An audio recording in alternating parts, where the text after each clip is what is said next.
नमस्कार. मी बाळासाहेब जाधव, ग्रामीण पत्रकार संघाचा अध्यक्ष. सर्व पत्रकार बांधवांनी मला अध्यक्षपद दिलं, त्याबद्दल मी त्यांचे आभार मानतो. परंतु त्यासोबतच याची मला जाणीव आहे की हे पद खूप मोठं आहे, जबाबदारी खूप मोठी आहे. तरी त्याला शासनाने म्हणा किंवा इतर विभागाने हे उपेक्षित ठेवलेलं आहे. तिन्ही स्तंभाला भरभरून पैसा खर्च केला जातो, परंतु मीडियासाठी शासनाकडून काही पैसा खर्च केला जात नाही. त्यामुळे ते एक उपेक्षित वर्ग आहे असं मला वाटतं. आणि महाराष्ट्र शासनानं कायदा करून सुद्धा बऱ्याच पत्रकारावर हल्ले होत आहेत. त्यांना सिक्युरिटी मिळत नाही, त्यांच्या जीवाला धोका निर्माण होतो. त्यामुळं पत्रकाराला वाचवणारी कुठलीही यंत्रणा, कायदा असून सुद्धा ती पुढे येत नाही. म्हणून पत्रकार संघाची खूप आवश्यकता आहे आणि ग्रामीण भागामध्ये तर जास्त आवश्यकता आहे. आणि पत्रकार बांधव आमचा असा असतो की त्याला उत्पन्नाचं कुठलंही साधन नसतं. ग्रामीण भागामध्ये तर स्वच्छंदी पत्रकार असतात, त्यांच्याकडं कुठलंही उत्पन्नाचं साधन नसतं. ते उपजीविकेसाठी दुसरे उद्योगधंदे करतात, परंतु समाजसेवेसाठी ते पत्रकारितेमध्ये आलेले असतात. आणि म्हणून त्यांना ग्रामीण भागामध्ये सिक्युरिटी देणं खूप गरजेचं असतं, जेणेकरून त्यांनी निर्भीडपणे आपले प्रश्न मांडावेत, समाजाचे प्रश्न मांडावेत, नागरिकाचे प्रश्न, समस्या मांडून त्या सोडून घेण्याचं काम करावं. त्यासाठी त्यांना आधार दिला पाहिजे, ते निर्भीड झाले पाहिजेत.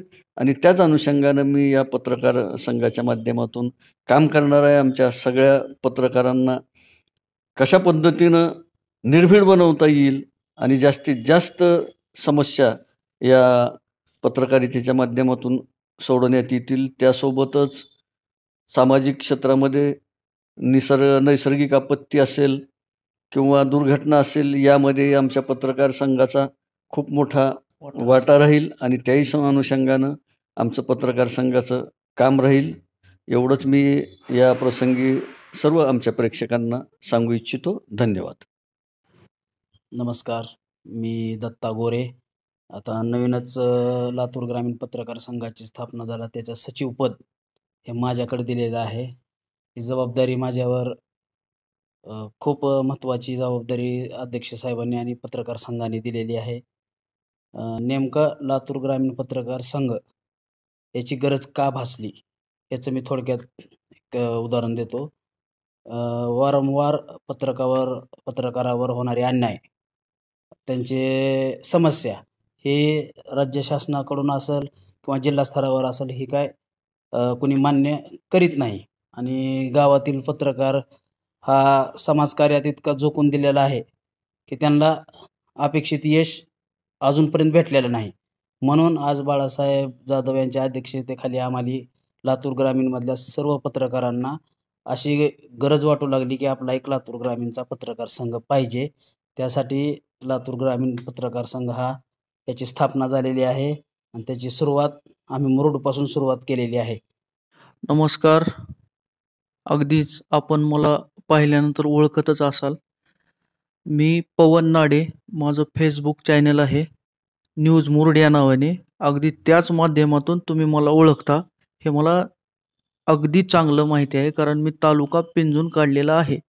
हे तालुका पिंजून काढत असताना मला एक गोष्ट लक्षात आली की आपण जिथं जातो, आपण म्हणण्यापेक्षा एक पत्रकार जिथे जातो अध्यक्ष, तर आपल्याला ती सिक्युरिटी नसते, सिक्युअर भाग नसतो. आपण कारण पत्रकारिता करतोय आपण, काही शोध पत्रकारिता करतात, काय आपली प्रस्थापित पत्रकारिता करतात, आणि अध्यक्ष आणि आमचे सचिव म्हणल्यासारखं हा जो हेतू, हा पत्रकारिता ग्रामीण पत्रकार संघ जो आम्ही स्थापन केला, हा स्थापन करण्याच्या मागचा उद्देश फक्त एवढा आणि एवढाच आहे, किंवा आणखीन भरपूर आहेत, पण मेन उद्देश आहे तालुक्यातील जे निर्भीड पत्रकार आहेत, ज्यांच्यावर दबाव येतो, किंबहुना तो मुद्दाम होऊन आणला जातो, त्या दबावाच्या पुढे न झुकता जर पत्रकाराने काम केलं तर खूप मोठ्या संख्येनं या समाजामध्ये बदल घडू शकतात. आणि आम्ही पत्रकारिता करतो म्हणजे आमचं आता जसं अध्यक्ष म्हणाले की पत्रकाराला कुठलाही आर्थिक सोर्स नसतो पत्रकारितेच्या माध्यमातून. उलट पक्षी मी असं म्हणतो की आपल्याला स्वतःहून पैसे खर्चावे लागतात लोकांपुढे तो विषय मांडण्यासाठी. तर यासाठी असा आमचा उद्देश आहे की आम्ही एक संघ झालोत. याचा अर्थ तालुक्यातील जे पत्रकार आहेत त्यांच्या सिक्युरिटीसाठी आम्ही एक संघ झालेला आहोत. तरी तालुक्यातील जेवढे काही पत्रकार असतील ज्यांची इच्छा आहे असे त्यांनी या संघामध्ये स्थापन व्हावं आणि शासन दरबारी आपण म्हटल्यासारखं जो पत्रकारावर अन्याय होतो तो आपण आपल्या माध्यमातून मांडू. आणि गाव, तालुका, जिल्हा असेल, आपल्या पत्रकाराला कुठली सीमा नसते. जे काय अन्याय होतील त्यासाठी आमचा पत्रकार संघ नव्याने एक नंबर तुमच्यापर्यंत सर्व जनतेपर्यंत पोहोचवेल. त्या नंबरवर कुठलीही काय अडचण असेल तर तुम्ही संपर्क करू शकता. धन्यवाद.